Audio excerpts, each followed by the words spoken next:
Undirbúningsvinna vegna hraðalestar frá Keflavíkurflugvelli til Reykjavíkur hefur verið í gangi en núna hefur Þróunarfélag lestarinnar gert samkomulag við sveitarfélögin á Suðurnesjum skipulagsmál. En hvernig standa málefni hraðalestarinnar núna? Þetta var mjög stór áfangi hér í dag. Fluglestin Þróunarfélag, félag sem var stofnað núna í vor utan verkefnið, var að ganga frá samstarfssamningi við sveitarfélögin hér á Suðurnesjum skipulagsmál og greiningar og þróunarvinnu, meðal annars ítarlega úttekt á samfélagslegum áhrifum verkefnisins hér suður frá. Og þetta raunverulega markar ramma verkefnisins næstu misserin.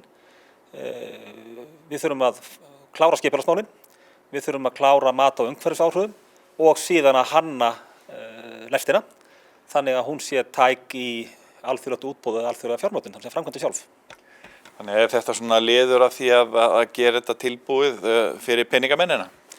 Já, þetta verkefni kannski sérstakt að því leyti til að það mun standa og falla með því hvort að fjárfestar fáist að því.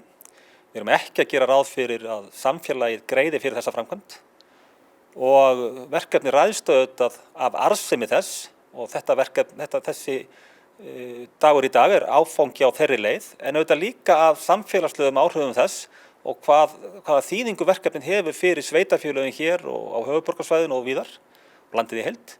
Við vitum það og þykjumst sannfærð það að þau séu mjög jákvæð en þessi vinna mun greina slíkt.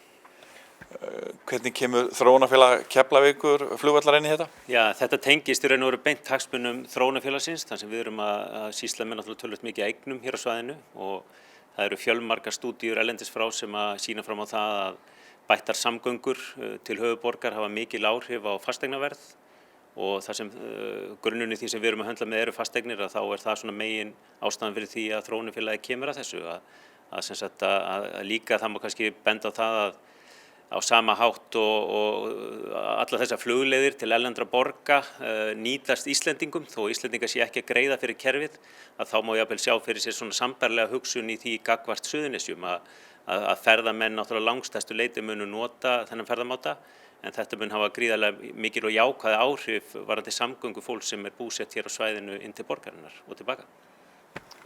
Við höfum heyrt mjög jákvæðan tón frá ykkur svona gagnvart þessu verkefni eiginlega bara frá upphafi þannig að það ekki að breytast.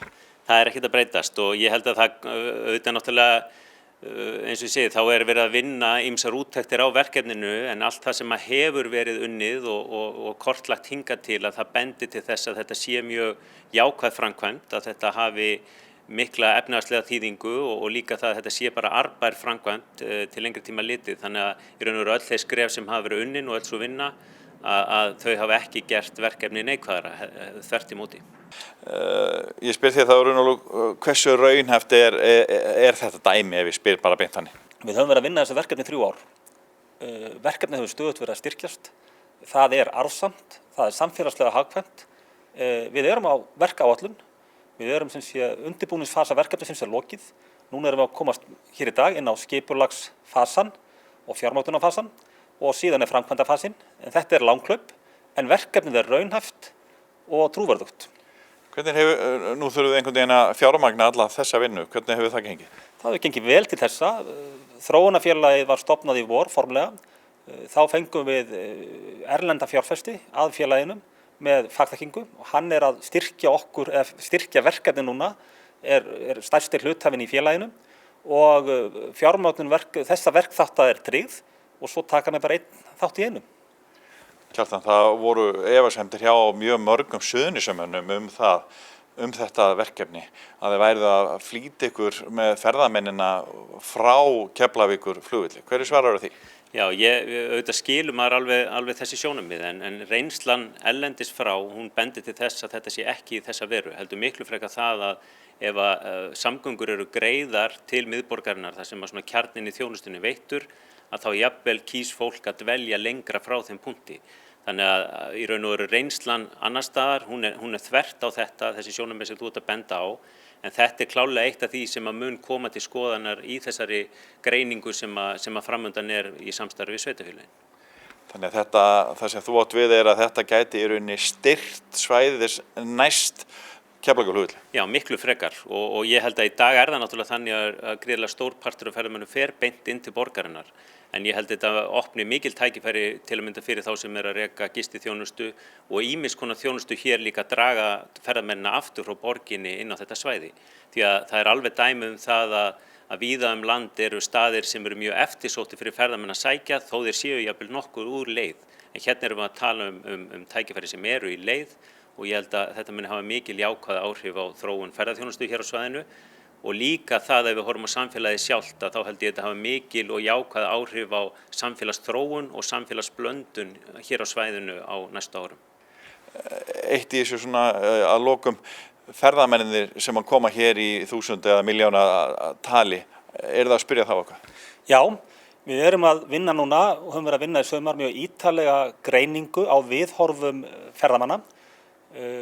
Gerum það í samstarfi við Gallup á Íslandi og belgískt fyrirtæki með Tractable sem alþjóðlegt fyrirtæki á þessu sviði og sérhæfir sig meðal annars í lestum og greiningu á slíkum verkefnum. Ferðamenn sem yfirgáfu landið seinnipartinn í júlí og byrjun ágúst voru spurðir mjög ítarlega þeirra viðhorf. Við fáum niðurstöðu því núna í september og sambærileg könnun verður keyrð á íslenska ferðamenn, flugfarþega, núna í lok ágúst. Ég spyr stutt svar, getur sagt mér í fáum orðum ef allt gengur upp nokkra áfanga og lokadag? Við höfum verið að vinna þessu verkefni 3 ár. Næsti áfangi áætlaður 3 ára að vinna að skipulagsmálum með sveitarfélögunum og mat á umhverfisáhrifum og frumhönnun. Síðan tekum við 5 ára framkvæmdatími. Þannig við erum að horfa á svona síðla árs 2024-2025.